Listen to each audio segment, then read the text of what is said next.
အဲ့ဒီအရွက်ကိုစားရရင်ဘုံတကူထွားတယ်လို့လည်းကျွန်တော်မျိုးကြားဘူးပါတယ်အဲ့ဒီရွက်ကိုစားပြီးဘုံတကူထွားနေတဲ့လူတွေလည်းလက်ရှိလည်းရှိနေတယ်လို့ကျွန်တော်မျိုးကြားဘူးပါတယ်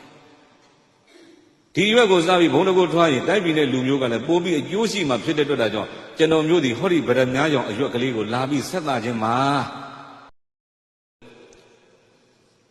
ရွှေဘုံနယ်ကမြန်မာတွေမကဘူးကဘာကျော်သွားတဲ့ပုဂ္ဂိုလ်ကြီးတစ်ပါးပေါ်ခဲ့ဘူးတယ်နော်အလောင်းမင်းတရားကြီးဘူးလေဗျာဥအောင်ဇေယအလောင်းမင်းတရားဥအောင်ဇေယပဲလေမြန်မာနိုင်ငံကြီးကိုတီးထောင်ပြီးတော့အဲ့မှာရွှေဘုံမှာနန်းဆိုင်ပေါ့အဲ့လိုဖြစ်နေသူ့ရဲ့ဘုံတကိုးတွေကြီးထွားနေတဲ့အချိန်မှာသူကပြိဿမုတ်ဆိုးကြုံရွာသားမုတ်ဆိုးကြုံမှနေတဲ့သူ့တငယ်ချင်းကသူ့ပြိဿသတိအရမ်းရအထူးသဖြင့်တော့ပြိဿတဘိုးရဲတပေါင်းပေါ့မကြီးမကြီးနှုတ်ပြီးဆိုပိုးသတိရငယ်ငယ်တုန်းကဥအောင်ဇေယနဲ့အဲ့ဒီမကြီးကခုစားနေကြတယ်သူတို့ကလေအဲ့ဒါနဲ့တရက်တော့ပြိဿမနေနိုင်တော့မကြီးပင်ကလည်းနှုတ်တော့မကြီးရွက်ကိုခုပြီးတော့ပြိဿတခါတည်းဖက်ရုပ်ကလေးနဲ့ငပြောဘက်ကလေးကိုတန့်စင်အောင်လုပ်အဲ့ဒီငပြောဘက်ကလေးတွေကိုကြာကြာနာနာထုတ်ပြီးတော့မှဥအောင်ဇေယရှိတဲ့နေရာကိုအဲ့ဒီမကြီးရွက်ထုတ်ကလေးနဲ့လိုက်သွားလိုက်လဲသွားရောပြိဿဟိုရောက်တော့ဘယ်သူနဲ့တွေ့ကြလို့တော့ဒီလိုပဲဘယင်ဥအောင်ဇေယနဲ့တွေ့ကြလို့ပါသူနဲ့ငယ်ချင်းမှာဘယ်ရွာကပါဟာကြာကြာနာနာပြောပြရောခွင့်လွတ်ပေးလိုက်တာပြိဿလုံခြုံရေးတွေကလည်းလွတ်ပေးလိုက်တာဘယင်ကြီးစီးဝေးတဲ့နေရာတော့သူရောက်သွားရောက်တော့ဟာဘယင်ကတကယ်တိုင်းရေးပြည်ရေးတို့အလောင်းမင်းတရားကြီးဆွေးနွေးနေတာပဲဆိုတာသိလိုက်တော့ပြိဿအဲ့ဒီမှာဘာလို့တော့မင်းတစ်တော်တဲ့နေရာတနေရာလေးမှာသူဝင်ပြီးတော့ထိုင်နေတာပေးကနေ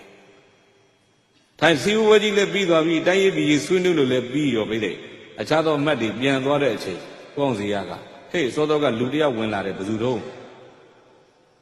ကဲတော်ဦးဒီထက်မှဝင်စေတော်ဦးတင်စေဆိုပြီးတော့ခွင့်ပြုလိုက်တော့ဟိုလူကခေါင်းလေးငုံပြီးတော့ဝင်လာတယ်ပြောချင်တာကဟိုကရာသပလင်ဘောကဟာတငယ်ချင်းနေကောင်းလားနေကောင်းတာပေါ့ကွာဒါမျိုးမလုပ်ဘူးဟုတ်လားလာတဲ့လူကလည်းနေတတ်ထိုင်တတ်ရှိတယ်ဘယင်ကလည်းရာသအိမ်လေးရှိတယ်ဒါပြောချင်တာနော်ရှေ့လေရောက်ကြရောမော်ဖူးသည်ဆိုတော့မော်ဖူးတာပေါ့ကဲဘာများလျှောက်တင်စရာရှိလဲလျှောက်တင်စရာရှိရင်လျှောက်ဆိုတော့ဘင်ကြီးတဲ့ကျွန်တော်တို့ရွာမှာအခုလိုချိန်ဆိုအင်မတန်နှုတ်တဲ့တစ်ပင်တစ်ပင်ရှိပါတယ်နှုတ်လိုက်တာတဲ့ဗရမများယုံကြနေတာပဲလှလို့ပါလို့အဲ့ဒီအရွက်ကိုစားရရင်ဘုံတကူထွားတယ်လို့လည်းကျွန်တော်မျိုးကြားဘူးပါတယ်အဲ့ဒီရွက်ကိုစားပြီးဘုံတကူထွားနေတဲ့လူတွေလည်းလက်ရှိလည်းရှိနေတယ်လို့ကျွန်တော်မျိုးကြားဘူးပါတယ်ဒီရွက်ကိုစားပြီးဘုံတကူထွားရင်တိုက်ပြည်တဲ့လူမျိုးကလည်းပိုးပြီးအကျိုးရှိမှဖြစ်တဲ့အတွက်ဒါကြောင့်ကျွန်တော်မျိုးဒီဟောဒီဗရမများကြောင့်အရွက်ကလေးကိုလာပြီးဆက်သားခြင်းမှာဘယင်ကလာကြတဲ့ကငယ်ကပြူပေါင်းခဲ့တဲ့ဘဲကောင်းဆိုတာသိပြီးသားလေ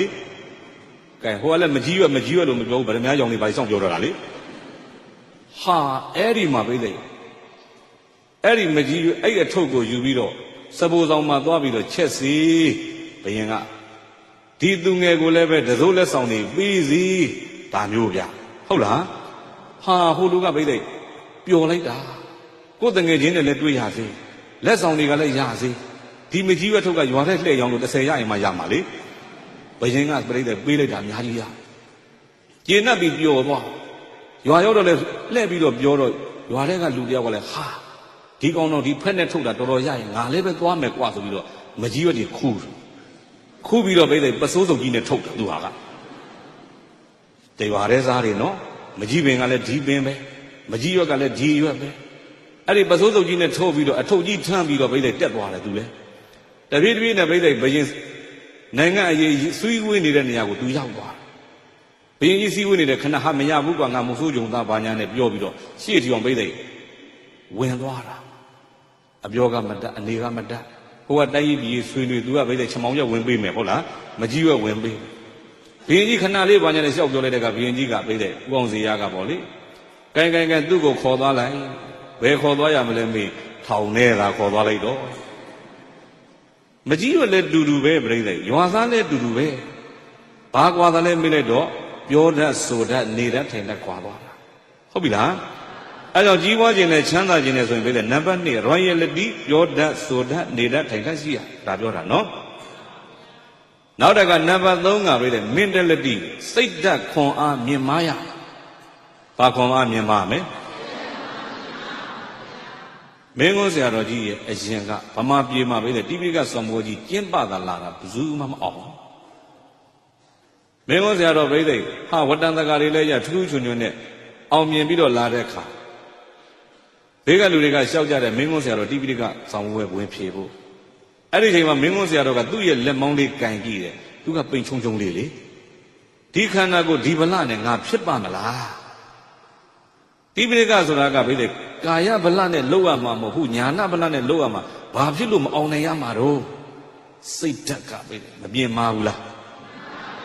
မြင်မာလိုက်တာသူ့ယူကိုကောင်းဖို့ပြောတာနော်စောစောကပြောတဲ့စကားလဲကြည်ပဲလေအရှင်ညာနေတရာကြီးသာသနာကြီးကျုံခံရလို့ပျော်တယ်ဆိုတဲ့စိတ်ဓာတ်မျိုးတွေဟာပြိဿဒါကြီးပွားတိုးတက်မဲ့လက္ခဏာတွေပဲဗျာဟုတ်ပြီလားဦးဇင်းတို့ဖရာအလောင်းဘဝတစ်ခုမှာယုံဖြစ်ဘူးတယ်လေ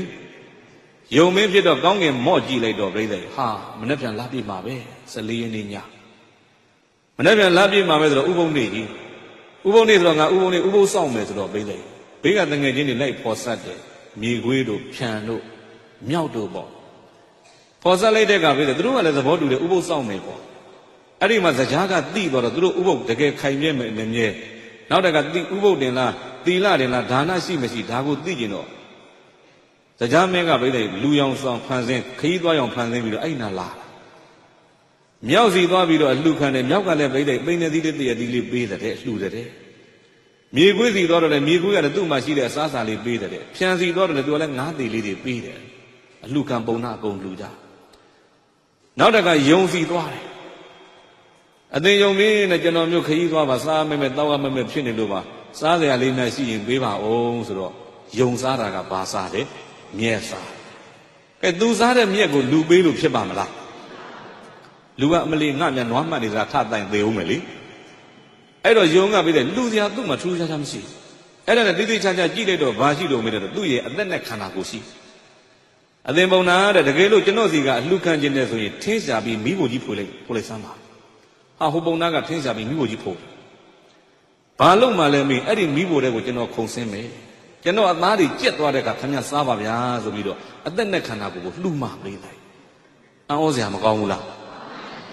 အဲ့ဒီမှာပဲမိဖို့တဲ့မခုံချခင်မှာ3ခါလောက်အမွှေးလေးတွေခါသေးတယ်တဲ့အတွင်းထဲမှာရှိတဲ့အပိုးလေးတွေဗာလေးတွေထွက်ရင်ထွက်ကြငါခုံတော့မယ်ပေါ့ပိုးလေးတွေခါချပြီးအဲ့ဒီမိဖို့တဲ့ကိုခုံ